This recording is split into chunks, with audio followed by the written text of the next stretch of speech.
ถ้าตอนนี้คุณไม่เลือกฉันก็ไม่เป็นไรแต่ถ้าคุณเลือกเขาคนนั้นมี500ให้คุณ100 บาท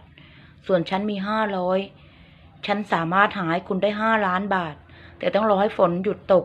เศรษฐกิจดีขึ้นก่อนโควิดหมดก่อนแล้วฉันจะไปทำงานหาเงินมาให้คุณนะคะฉันรักคุณฉันขาดคุณไม่ได้รอแป๊บหนึ่งนะคะรอหน่อยนะคะ